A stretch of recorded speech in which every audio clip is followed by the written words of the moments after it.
నమస్తే, welcome to BCN news. నేను విజయలక్ష్మి. ముందుగా ముఖ్యాంశాలు. రాష్ట్రంలో పింఛన్ల కోసం నెలకు 2750 కోట్లు ఖర్చు చేస్తున్నామన్న ముఖ్యమంత్రి చంద్రబాబు. గత ప్రభుత్వంలో పింఛన్ల పేరుతో దోపిడీ జరిగిందని ఆరోపణ. తీవ్ర ఆర్థిక సమస్యలతో ఉన్న సినీ నటి పాకిజాకు డిప్యూటీ సీఎం పవన్ కళ్యాణ్ అండ. తక్షణ సహాయంగా 2 లక్షల రూపాయల చెక్కును అందజేసిన జనసేన నేతలు. ఈ నెల 9న దేశవ్యాప్తంగా జరగనున్న సార్వత్రిక సమ్మెను జయప్రదం చేయండి. ఆంధ్రప్రదేశ్ రైతు సంఘం జిల్లా కార్యదర్శి కె శ్రీనివాస్ పిలుపు. వాడపల్లి వెంకన్న ఆలయంలో ప్రత్యేక పూజలు. మంగళ వాయిద్యాల నడుమ శ్రీ స్వామి అమ్మవార్లకు మేలుకొలుపు సేవ, ఈశ్వరలక్ష్మి హోమం.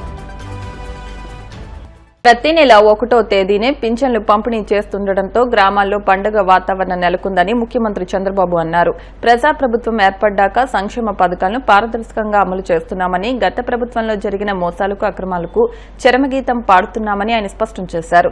తూర్పు గోదావరి జిల్లా కొవ్వూరు నియోజకవర్గంలోని మలకపల్లిలో నిర్వహించిన పేదల సేవలో కార్యక్రమాల్లో ఆయన పాల్గొన్నారు. ఈ సందర్భంగా ముఖ్యమంత్రి స్వయంగా లబ్దిదారుల ఇళ్లకు వెళ్లి పింఛన్లు అందజేశారు. అనంతరం ఏర్పాటు చేసిన ప్రజావేదిక సభలో ప్రజలను ఉద్దేశించి ప్రసంగించారు. గత ప్రభుత్వంలో ఉద్యోగులకు జీతాలు, రిటైర్డ్ ఉద్యోగులకు పింఛన్లు సక్రమంగా అందేవి కావని, కానీ తమ ప్రభుత్వం వచ్చాక 1వ తేదీన అందిస్తున్నామని తెలిపారు.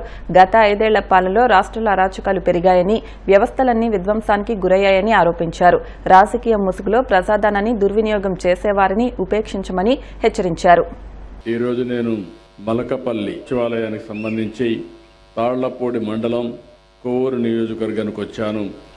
ప్రతి నెల 1వ తారీఖు వస్తే పేదల్ని గుర్తుపెట్టుకోవాలని చెప్పి అటు ప్రభుత్వ యంత్రాంగంలో ఉండే అందరూ కూడా మంత్రులు, ఎమ్మెల్యేలు, ఎంపీలు, ఇంకొక పక్కన ఎన్డీఏకి సంబంధించిన కార్యకర్తలు, నాయకులు, ప్రభుత్వ యంత్రాంగాన్ని అందరినీ ఒకసారి పేదల్ని దర్శనం చేసుకునే కార్యక్రమానికి శ్రీకారం చుట్టాం. అదే పేదల సేవలో. నాకు తెలిసినంత వరకు ప్రపంచంలో ఎక్కడా ఇలాంటి కార్యక్రమం జరగలేదు. డబ్బులు ఇవ్వడమే కాదు, ఆ డబ్బులు ఇచ్చే సందర్భంలో 1వ తారీఖు వచ్చిందంటే నిద్ర లేసిన వెంటనే ఎంత తొందరగా మీకు ఆ డబ్బులు ఇవ్వాలనో అంత చేరవేసే విధంగా ముందుకు పోతున్నాం. 1వ తారీఖు అనగానే కళకళలాడుతున్నాయి గ్రామాలన్నీ. ఆనందంతో ప్రతి ఒక్కరు కూడా సంతోషంగా ఉన్నారు. దానికి కారణం ఈ పింఛన్లే ప్రధాన కారణం అని మరొక్కసారి మీ అందరికీ విజ్ఞప్తి చేస్తున్నా. ఇంకొక పక్క మొన్నటి వరకు మీరు చూస్తే ప్రభుత్వంలో అధికార యంత్రాంగానికి జీతాలు వచ్చేటివి కాదు, రిటైర్డ్ ఉద్యోగస్తులకి పింఛన్లు వచ్చేటివి కాదు. ఎప్పుడు వస్తాయో ఎవరికి తెలియదు. వాళ్ళంతా కూడా జీతాలపైనే ఆధారపడతారు. అలాంటి జీతాలు రాకపోతే ఎన్ని ఇబ్బందులు ఉంటాయో అక్కడి నుంచి చాలా ఇబ్బందులు పడే పరిస్థితి. నేను ఒకటే చెప్పాను ఆ రోజు. నేను కానీ మా మిత్రుడు పవన్ కళ్యాణ్ గారు కానీ ఇద్దరం ఒకే మాట చెప్పాం. ఈ రాష్ట్రాన్ని పునర్నిర్మాణం చేస్తాం, విధ్వంసం నుంచి వికాసం వైపు నడిపిస్తామని చాలా స్పష్టంగా మీ అందరికీ హామీ ఇచ్చాం. సుపరిపాలనలో తొలి అడుగు మొన్ననే 1 సంవత్సరం పూర్తి చేశాం. నా జీవితంలో చాలాసార్లు 4వసారి ముఖ్యమంత్రి పదవి నాకేం కొత్త కాదు. సమైక్య ఆంధ్రప్రదేశ్కి ఎవరికి రాని అవకాశం 9 సంవత్సరాలు ముఖ్యమంత్రిగా చేశాను. అందరికంటే ఎక్కువ సమయం నేనే ముఖ్యమంత్రిని. 10 సంవత్సరాలు ప్రతిపక్ష నాయకుడిగా కూడా పనిచేశాను సమైక్య ఆంధ్రప్రదేశ్లో. కానీ మొన్న జరిగిన విధ్వంసం నా జీవితంలో నేను ఎప్పుడూ చూడలేదు. వ్యవస్థలన్నీ పడకేశాయి. ఆర్థిక వ్యవస్థ విధ్వంసం అయిపోయింది. డిపార్ట్మెంట్స్ ఎవరు పనిచేసే పరిస్థితి లేదు. నాలాంటి వాడికి 1 సంవత్సరం పట్టింది. ఈ సంవత్సరంలో మీరు ఒకసారి చూస్తే నేను ఆ రోజు ఒకే మాట చెప్పాను. సంక్షేమాన్ని ఎక్కడా తక్కువ చెయ్యం. అభివృద్ధి కార్యక్రమాలకు కూడా నాంది పలకతాం. అభివృద్ధి లేకపోతే ఆదాయం పెరగదు, సంపద రాదు. అప్పులు చేస్తే తిరిగి అప్పులు కట్టలేక అప్పులు ఇచ్చేవాళ్ళు అప్పులు ఇవ్వరు, అదే మాదిరిగా రాష్ట్రం దివాలా తీసే పరిస్థితి వస్తుంది. ఇది ఒక సిద్ధాంతంగా నేను చెప్పాను. అభివృద్ధి చేస్తాను, సంపద సృష్టిస్తాం, ఆదాయాన్ని పెంచుతాం, వచ్చిన ఆదాయం పేదవాళ్ళ సంక్షేమానికి మళ్ళీ అభివృద్ధి ఖర్చు పెట్టి ఈ రాష్ట్రాన్ని బాగు చేసే బాధ్యత మేము తీసుకుంటామని చాలా స్పష్టంగా హామీ ఇచ్చాం. ఆ దిశగా ముందుకు పోతున్నాం. ఒకప్పుడు తెలుగు చిత్ర పరిశ్రమలో తన నటనతో గుర్తింపు తెచ్చుకుని ప్రస్తుతం తీవ్ర ఆర్థిక ఇబ్బందులతో సతమతమవుతున్న సీనియర్ నటి వాసుకి పాకిజాకి ఉప ముఖ్యమంత్రి పవన్ కళ్యాణ్ అండగా నిలిచారు. ఆమె దీనస్థితి గురించి తెలుసుకుని చలించిపోయిన ఆయన తక్షణ సహాయంగా 2 లక్షలు అందజేశారు. మంగళగిరిలోని జనసేన పార్టీ కేంద్ర కార్యాలయంలో పవన్ కళ్యాణ్ తరపున ఎమ్మెల్సీ పిడుగు హరిప్రసాద్, ఎమ్మెల్యే గిడ్డి సత్యనారాయణ కలిసి నటి వాసుకి 2 లక్షల చెక్కును అందించారు. ఇటీవల వాసుకి తన ఆర్థిక అనారోగ్య సమస్యలను వివరిస్తూ సాయం చేయాలని కోరుతూ విడుదల చేసిన వీడియోలు సోషల్ మీడియాలో వైరల్ అయ్యాయి. ఈ వీడియోలు పవన్ కళ్యాణ్ దృష్టికి వెళ్లడంతో ఆయన వెంటనే స్పందించారు. ఈ సందర్భంగా నటి వాసుకి తీవ్ర భావోద్వేగానికి గురయ్యారు. తనకు అండగా నిలిచిన పవన్ కళ్యాణ్ కు ఆమె కన్నీళ్లతో కృతజ్ఞతలు తెలిపారు. డిప్యూటీ సీఎం గారు తమ్ముడు పవన్ కళ్యాణ్ గారికి నమస్కారం. నేను పాత కామెడీ యాక్టరు పాకిజా. మీ అందరికీ, మన ఆంధ్ర ప్రజలు అందరికీ తెలుసు. నేను చాలా కష్టంలో ఉన్నాను. తినటానికి కూడా వీలు లేదు. ఒక తమిళనాడులో ఎవరు నన్ను పట్టించుకోలేదు. తమ్ముడు గారు, డిప్యూటీ సీఎం గారు పవన్ కళ్యాణ్ గారికి నేను చెప్పాను. వెంటనే నాకు ఆర్థిక డబ్బులు 2 లక్షలు సహాయం చేశారు. నాకు చిన్న తమ్ముడు కాలు పట్టుకుంటాను.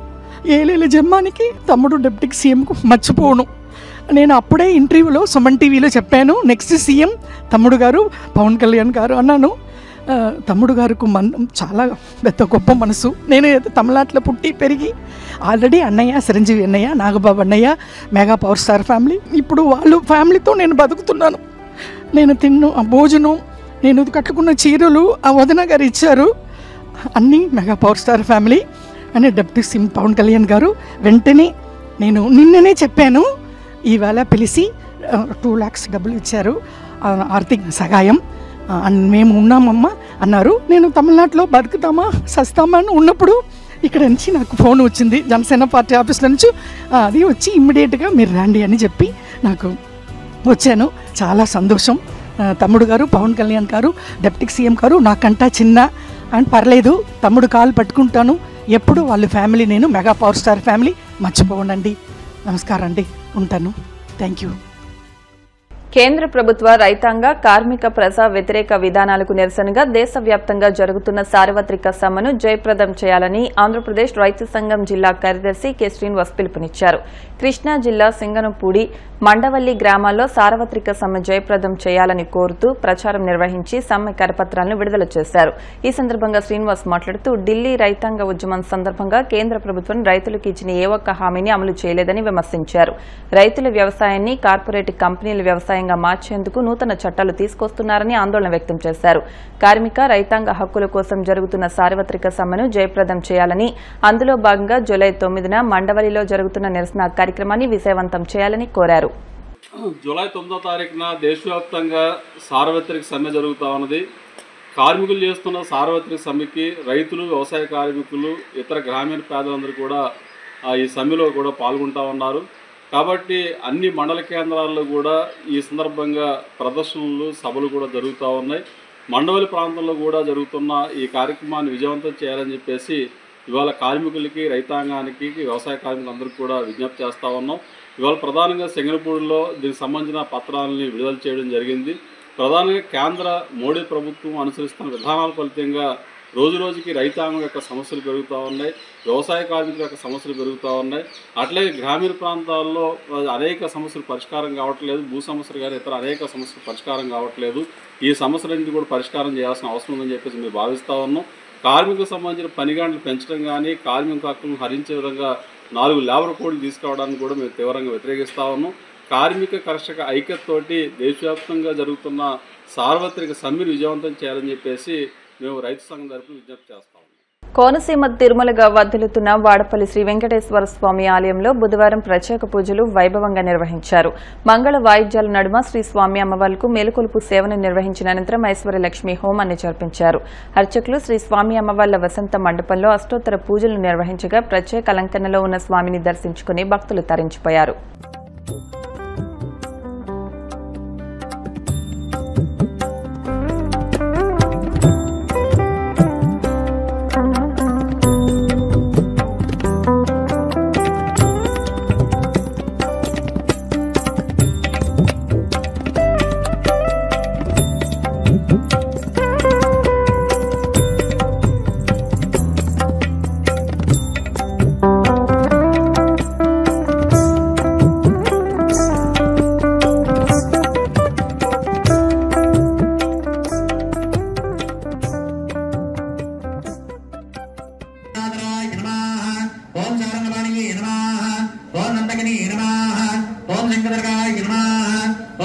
శ్రీకాంతయే నమః అవ్యక్తాయ నమః ఓం గణేశాయ నమః ఓం వరప్రదాయ నమః ఓం అనేకాత్మనే నమః ఓం దీనజనమందవే నమః ఓం ఆపలోకవేప్రదాయ నమః ఓం ఆకాశరాజప్రదాయ నమః ఓం యోగోద్దంద్రాయ నమః ఓం ఆపర్ణయాయ నమః ఓం అప్పోత్తరాయ నమః ఓం త్రివిక్రమాయ నమః ఓం జనామృషోభిరాయ నమః దుర్గా వెంకట రామచంద్ర దీపకర్ గారు స్వామివారికి అమ్మవారికి చీనీ జీనాంబర వస్త్రోద్వయం ఫైడబాలవద్ద వంటి సతీష్ బాబు గారు ధర్మోత్రి గారు లక్ష్మీసుత గారు స్వామివారికి అమ్మవారికి చీనీ జీనాంబర వస్త్రోద్వయం కొండసోత్ర వంటి చిన్న వెంకటేశ్వర గారు ధర్మోత్రి గారు వీరమ్మ గారు స్వామివారికి అమ్మవారికి చీనీ జీనాంబర వస్త్రోద్వయం రత్నాలగొండ వినవ మహర్షి గోత్ర వంటి సాయిబాబా గారు ధర్మోత్రి గారు అన్నపూర్ణ గారు స్వామివారికి అమ్మవారికి చీనీ జీనాంబర వస్త్రోద్వయం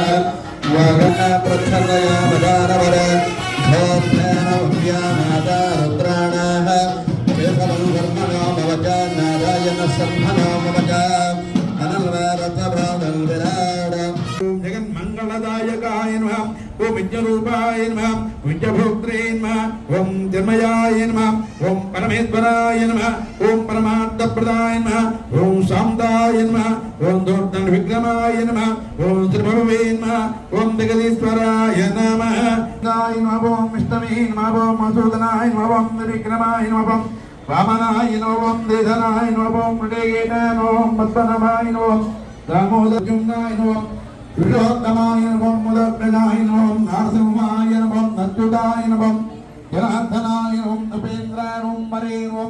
ఇప్పుడు కాసేపు ప్రకటనలు.